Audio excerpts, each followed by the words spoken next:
On June 18, 2025, the leak of a secret recording instantly shattered decades of friendship between the political dynasties in Bangkok and Phnom Penh. On one end of the line was Thailand's youngest female prime minister, Paetongtarn Shinawatra.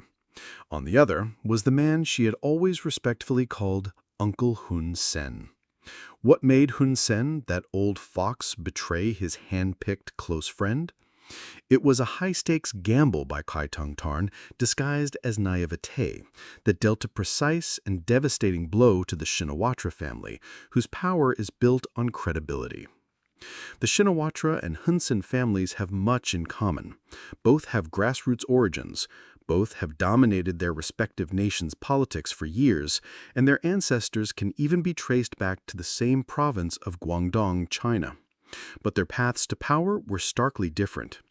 Hun Sen's rise was fueled by top-tier strategic vision combined with a flexible moral compass, which allowed him to navigate every alliance and pivot unscathed. His ultimate power, however, comes from his absolute control over the Cambodian People's Party and the country's armed forces. Thailand's political landscape is completely different.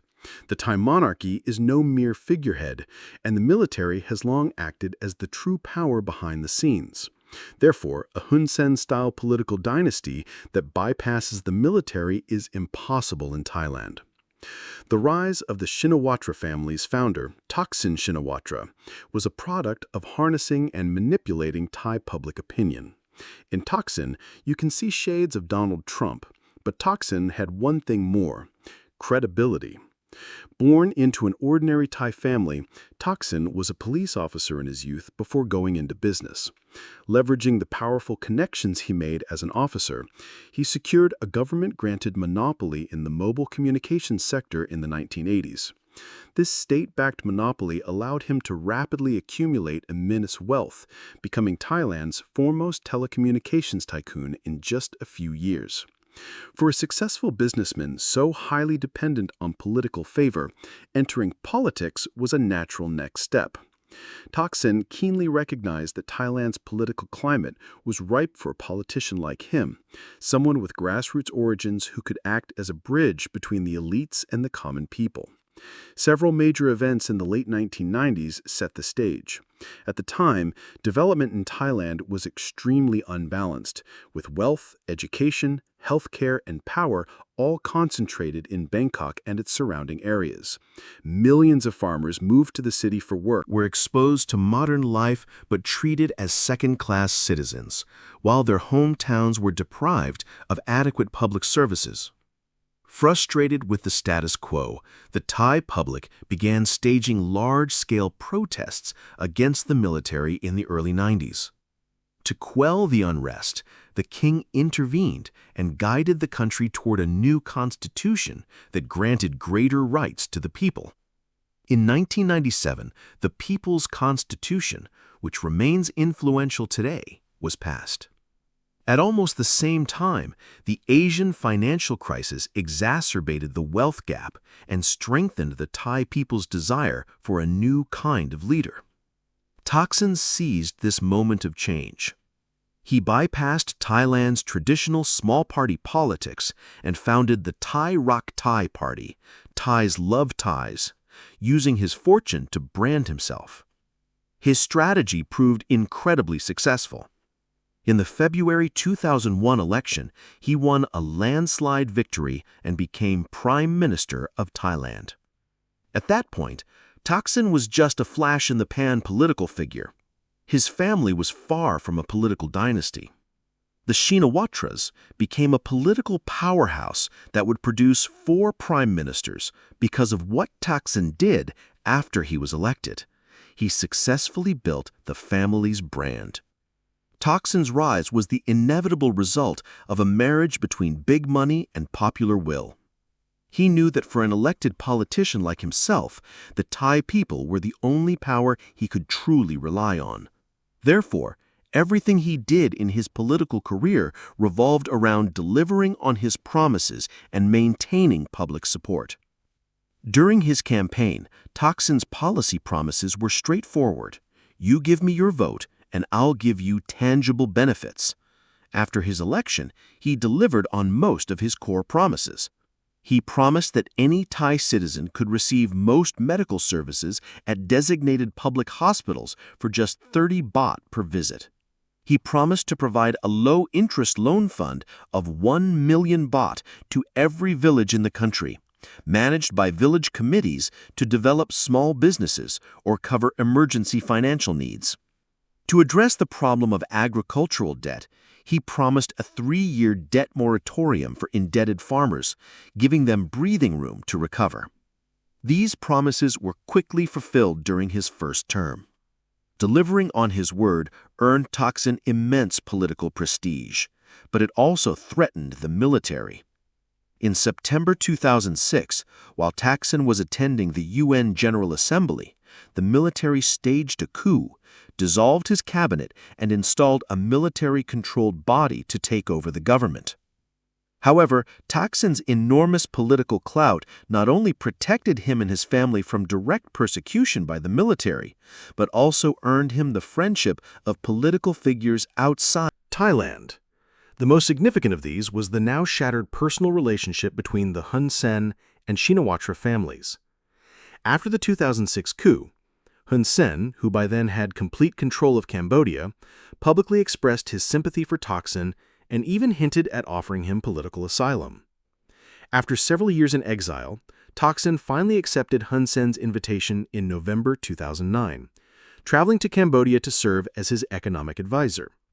For Hun Sen, this was a public declaration of support for Thaksin, even at the cost of antagonizing the entire Thai establishment. This risky move earned Hun Sen the deep trust of Thaksin and his successors. When Thaksin's sister, Yingluck, came to power in 2011, Cambodian-Thai relations immediately warmed. The two countries set aside their territorial disputes and resumed high-level cooperation. On February 21, 2024, shortly after Thaksin returned to Thailand on parole, Hun Sen, now the former prime minister, but still pulling the strings in Cambodia, flew to Bangkok in a private capacity to visit Thaksin at his residence. A month later, Thaksin's daughter, Pheu Thai party leader Paetong Tarn, visited Cambodia and received a high-level reception from both Hun Sen and his son, the current Prime Minister Hun Manet. On the surface, it seemed the friendship between the two families was being consciously passed down from Thaksin and Hun Sen to Paetong Tarn and Hun Manet. The two sides appear to be building a Southeast Asian dynastic political alliance. At least before the Tapegate scandal, this history led Paetong Tarn to genuinely believe that Uncle Hun Sen was her family's most important political connection in Southeast Asia. However, while Paetong Tarn did not overestimate the bond between the two families, she grew up in an environment built on trust and failed to grasp a crucial fact. For Hun Sen, self-interest always trumps credibility. Even from a purely pragmatic standpoint, the Shinawatra family, with its massive popularity among the Thai people, was a political asset for Hun Sen. So why would he choose to leak a private call, a move that would directly detonate decades of friendship? Because Paetong Tarn, in her effort to uphold her family's political credibility, had inadvertently threatened Hun Sen's fundamental interests. The story leads back to Cambodia. In a poor country with a per capita GDP of just $2,430, what does Hun Sen rely on to maintain the unity of his followers and the absolute loyalty of the Cambodian People's Party? The answer lies in two words Hun Sen can never say out loud. While there is no precise official data to measure the scale of this illegal industry, conservative estimates from multiple international organizations suggest that the illicit funds flowing out of Cambodia's scam compounds amount to at least several $billions a year. For context, Cambodia's official annual GDP is only about $30 to $40 billion, and the government's official revenue is around $6 billion. Internally, Hun Sen's CPP has designed a system that continuously funnels the revenue from these scam operations to the top brass. To build the scam compounds, criminal syndicates must pay land rent for territory controlled by military generals. To ensure the compounds are not bothered by law enforcement, these groups must pay bribes, disguised as protection fees, up the entire chain, from local police to high-level central government and military officials. Furthermore, to guarantee the CPP wins every election, the investors behind the scams make large additional donations at critical moments. It can be said that the fundamental guarantee of his son's smooth succession is the constant stream of revenue from these scam compounds. However, the scam industry itself produces no value. When someone profits from a scam, someone else inevitably suffers a loss. While China is the biggest victim of these operations, Thailand, which is much smaller but much closer, is the most deeply affected. From March 2022 to May 2023 alone, Thai police received over 200,000 reports of online scams, with economic losses totaling 31.5 billion baht. Cambodian criminal groups also use social media to post fake high-paying job ads, luring countless young Thais into their traps. In reality, no matter who won last year's Thai election, cracking down on border scams was a political necessity. And for Hun Sen, with China launching a large-scale offensive against Southeast Asian scam operations, relying on this illicit income to sustain the CPP was no longer a long-term strategy. Therefore, he could have trusted his friendship with the Shinawatra family and through long-term negotiation found a path to compromise. In fact, it was because Pei Tung Tarn saw this possibility that she chose to press forward despite the clear risk to Hun Sen's interests. But she didn't realize someone would bypass the scam issue and instead use the Cambodian-Thai territorial dispute to ignite a crisis between the two nations. And she never anticipated that this time Hun Sen would completely side with the other party.